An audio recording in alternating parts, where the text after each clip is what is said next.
Hello students, आज इस video में हम बायोलॉजी के कुछ एमसीक्यू लेकर आए हैं जो कि प्रीवियस ईयर्स में लाइफ साइंस स्ट्रीम से रिलेटेड डिफरेंट एग्ज़ाम में आए हैं। हम देखेंगे क्वेश्चंस की डेप्थ भी काफ़ी ज़्यादा है तथा डाइवर्सिटी भी है और हमें इससे आइडिया भी मिलेगा कि इन क्वेश्चंस को सॉल्व करने के लिए हमें कितनी इन्फॉर्मेशन चाहिए। हमने 12th में जितना पढ़ा है उससे हमें कितना और एक्स्ट्रा नॉलेज चाहिए। चलिए डिस्कस कर लेते हैं कुछ questions. Question number 1, choose the incorrect about mitochondria. First option है हैज़ ईटीएस राइबोसोम, सेकंड है नेकेड सर्कुलर डीएनए, थर्ड है ETS on the inner mitochondrial membrane and D is power house of the cell. अब आप सब जानते हो कि mitochondria को power house of the cell कहते हैं, ये करेक्ट है। ETS on the inner mitochondrial membrane, mitochondria की इनर मेम्ब्रेन पे इलेक्ट्रॉन ट्रांसपोर्ट सिस्टम होता है, ये भी सही है। फिर नेकेड सर्कुलर डीएनए, माइटोकॉन्ड्रिया के पास अपना नेकेड सर्कुलर डीएनए भी होता है, ये भी हम जानते हैं। ऑप्शन ए है हैज़ ईटीएस राइबोसोम। अब इस ऑप्शन को चेक करने के लिए हम थोड़ा माइटोकॉन्ड्रिया की और सेल की जरा इवोल्यूशनरी हिस्ट्री की बात कर लेते हैं। जो एंसेस्ट्रल सेल प्रोकैरियोट थी वो यूकैरियोट कैसे बनी? By the infolding of the plasma membrane. और जो एंसेस्ट्रल सेल थी या प्रिमिटिव सेल थी वो यूकैरियोटिक सेल थी, वो एनारोबिक थी। वो एरोबिक सेल में कैसे कन्वर्ट हुई? उसने क्या करा, उसने जो एरोबिक बैक्टीरियम थे उसको एनगल्फ कर लिया। अब इस यूकैरियोटिक एनारोबिक सेल में और एरोबिक बैक्टीरिया में एक सिम्बियोसिस शुरू हो गया और इस सिम्बियोसिस को हम एंडोसिम्बियोसिस कहते हैं। एरोबिक बैक्टीरिया ने ऑक्सीडेशन किया फूड का और एनर्जी प्रोवाइड करी यूकैरियोटिक सेल को, और यूकैरियोटिक सेल ने बैक्टीरिया को प्रोटेक्शन दिया। अब हम जानते हैं कि बैक्टीरिया क्या होता है, वो 70s राइबोसोम होते हैं और यही एरोबिक बैक्टीरिया माइटोकॉन्ड्रिया में कन्वर्ट हो गए, तो इसलिए माइटोकॉन्ड्रिया के पास आज भी 70s राइबोसोम है। और जो बैक्टीरियम थे उन्होंने क्लोरोप्लास्ट में कन्वर्ट हुए, तो जो क्लोरोप्लास्ट हैं उनके पास भी 70s राइबोसोम होते हैं। तो इसी को हम कहते हैं सिम्बायोन थ्योरी ऑफ माइटोकॉन्ड्रियल इवोल्यूशन।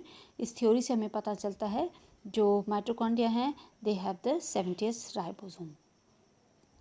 ठीक, तो ऑप्शन नंबर जो ए है वो हमारा आंसर है। ये गलत ऑप्शन है। Mitochondria has 70s ribosome, mitochondria don't have 80s ribosome. चलिए अब हम नेक्स्ट क्वेश्चन की बात कर लेते हैं। Question number 2, where does glycosylation of protein occurs. अब हमारे पास ऑप्शन है endoplasmic reticulum, lysosome, mitochondria and chloroplast. अब हमें पहले ये जानना पड़ेगा कि प्रोटीन का ग्लाइकोसाइलेशन होता क्या है। प्रोटीन पर कार्बोहाइड्रेट के जुड़ने को ही प्रोटीन का ग्लाइकोसाइलेशन कहते हैं। अब देखिए जैसे कि ये प्लाज्मा मेम्ब्रेन पे कुछ प्रोटीन लगी हुई है, उसके बाहर पेरिफेरल प्रोटीन भी है और कुछ इंट्रिंसिक प्रोटीन भी है, उनके ऊपर कार्बोहाइड्रेट की चेन्स लगे हुए हैं। अब प्रोटीन के ऊपर कार्बोहाइड्रेट्स की चेन क्यों लगते हैं, इनका क्या काम है? ये प्रोटीन को एक तो स्टेबिलिटी प्रोवाइड करते हैं, प्रोटीन की प्रॉपर फोल्डिंग में हेल्प करते हैं। प्रोटीन जब एंडोप्लाज्मिक रेटिकुलम में फोल्ड होती है तो उसमें हेल्प करते हैं। साथ के साथ ये सेल एडहेशन में भी काम करते हैं और they also serve as a antigen. वो सेल के ऊपर जो एंटीजन होते हैं उनकी तरह भी रोल प्ले करते हैं। तो अब हम देखते हैं कि इनका प्रोटीन की फोल्डिंग में प्रॉपर इनका काम है। अब प्रोटीन की फोल्डिंग किस में होती है? प्रोटीन प्रॉपर कहाँ बनती है? एंडोप्लाज्मिक रेटिकुलम में। एंडोप्लाज्मिक रेटिकुलम में क्या होता है? प्रोटीन की चेन बनती है एंड वहीं पर इसकी फोल्डिंग भी होती है। तो अब फोल्डिंग में इनका रोल है, तो इसका मतलब क्या है? इनका प्रोटीन का ग्लाइकोसाइलेशन भी वहीं होता है क्योंकि ये प्रोटीन की फोल्डिंग में हेल्प करता है। तो हमारे पास जो ऑप्शन नंबर ए है वो सही आंसर है। जो ग्लाइकोसाइलेशन है ये एंटीजन में भी सर्व करता है, जैसे कि हम नेक्स्ट स्लाइड में देखते हैं कि ये आरबीसी की प्लाज्मा मेम्ब्रेन है, इसके ऊपर जो है हमारे एबीओ ब्लड ग्रुप के एंटीजन लगे हुए हैं। ठीक है, तो ये उसके एंटीजन की तरह भी सर्व करता है। ग्लाइकोसाइलेशन और कार्बोहाइड्रेट की चेन है। ठीक है, चलिए अब हम नेक्स्ट क्वेश्चन की बात कर लेते हैं। Question number 3, synthesis of lipid is regulated by SER, RER, ribosome and lysosome. अब हमने देखा अभी लास्ट क्वेश्चन में कि जो RER है उसका काम तो प्रोटीन के सिंथेसिस करना है। राइबोसोम क्या है, प्रोटीन की फैक्ट्री है, तो प्रोटीन की इनका भी क्या है, प्रोटीन की सिंथेसिस से रिलेटेड है। लाइसोसोम हम जानते हैं they have the hydrolytic enzymes, और ये क्या करते हैं, ये सुसाइडल बैग कहलाते हैं। SER क्या है, स्मूथ एंडोप्लाज्मिक रेटिकुलम, ये लिपिड की सिंथेसिस करते हैं। तो इसका ऑप्शन नंबर A सही है। जो SER का काम है वो लिपिड की सिंथेसिस से रिलेटेड है। अच्छा, which of the following statement is not correct. इसमें हमारे पास 4 ऑप्शन है। Lysosome have numerous hydrolytic enzyme, lysosome के पास हाइड्रोलिटिक एंजाइम होते हैं। ये ऑप्शन बिल्कुल सही है कि लाइसोसोम के पास हाइड्रोलिटिक एंजाइम होते हैं, जिससे कि वो हाइड्रोलिसिस का काम करता है, और वो जो भी वेस्ट मटेरियल होते हैं उनको डाइजेस्ट करने का काम करता है। सेल के वेस्ट मटेरियल होते हैं, या फिर सेल के पास जो बाहर से उनके पास एंडोसाइटिक वेसिकल्स लेकर के आती हैं, उसको डाइजेस्ट करने का काम करते हैं। Option number B, the hydrolytic enzyme of the lysosome are active under acidic pH। ये भी सही है, जो हाइड्रोलिटिक एंजाइम होते हैं वो एसिडिक pH पे ही एक्टिव होते हैं। Lysosome are membrane bound structure, ये भी हमें पता है कि लाइसोसोम मेम्ब्रेन से बाउंड स्ट्रक्चर होते हैं, मेम्ब्रेन बाउंड ऑर्गेनल हैं ये। Option number D, lysosome are formed by the process of packaging in the endoplasmic reticulum. अब लाइसोसोम की पैकेजिंग कहाँ पर होती है, कैसे बनते हैं, by the packaging in the endoplasmic reticulum. अब हम इस ऑप्शन को देख लेते हैं।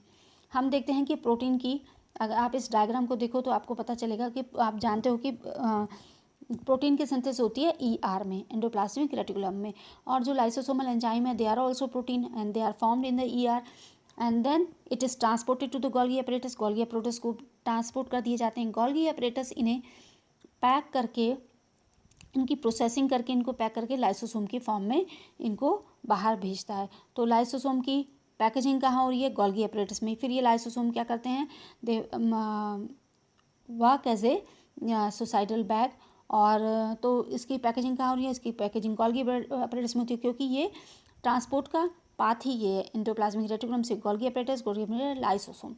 तो हमारे पास जो ऑप्शन नंबर D है वो गलत ऑप्शन है, it is not A correct. इसमें लिखा है जो पैकेजिंग है वो एंडोप्लाज्मिक रेटिकुलम में होती है, नहीं, पैकेजिंग गोल्गी अपरेटस में होती है।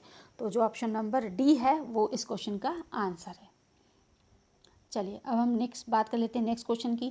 Question number 4, albuminous seed are found in pea, groundnut and castor.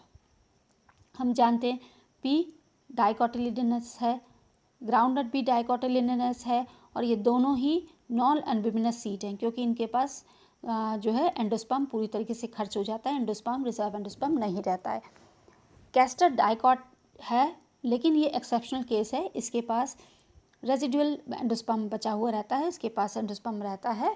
तो इसमें ये एल्ब्यूमिन, कैस्टर एल्ब्यूमिनस है, लेकिन पी और ग्राउंडनट जो है नॉन एल्ब्यूमिनस सीड है। अब हम ऑप्शन नंबर B को चेक कर लेते हैं।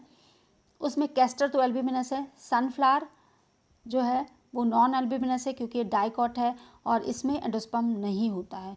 बार्ले एल्ब्यूमिनस है, इसमें एंडोस्पर्म होता है क्योंकि ये मोनोकॉट है। अच्छा, अब हम बात कर लेते हैं, तो ये भी ऑप्शन गलत हो गया, इसमें सनफ्लावर सही नहीं है। अच्छा, अब ऑप्शन नंबर C की बात कर लेते हैं, वीट, बार्ले एंड कैस्टर। अब वीट तो मोनोकॉट है, इसके पास एंडोस्पर्म होता है, बार्ले भी मोनोकॉट है, इसके पास एंडोस्पर्म होता है, कैस्टर डाइकॉट है लेकिन इसके पास एंडोस्पर्म होता है, जैसे कि हमने अभी ऑप्शन नंबर A को डिस्कस करते समय डिस्कस किया था। तो इस क्वेश्चन का ये आंसर सही है, C आंसर सही है। तीनों एग्जाम्पल ऐसे हैं जो कि एल्ब्यूमिनस सीड है। ऑप्शन नंबर 4 में पी और ग्राउंडनट के पास एंडोस्पर्म नहीं होता है। अच्छा, और question number 5, uric acid forms in body by, uric acid body में बनता है कैसे, by phospholipid, by glucose, by purine and pyrimidine. अब हम अगर हमें थोड़ा सा भी यूरिक एसिड का स्ट्रक्चर याद हो तो हम कहते हैं ये एक्सक्रीटरी प्रोडक्ट है एंड, और ये एक नाइट्रोजनस वेस्ट प्रोडक्ट है, तो इसके पास नाइट्रोजन होता है। ठीक है, तो आप देखते हैं फॉस्फोलिपिड में तो नाइट्रोजन का मतलब नहीं, इसमें तो फॉस्फोरस है लिपिड, इसके नाम से ही मैं बता रही, तो इससे तो बन नहीं सकता।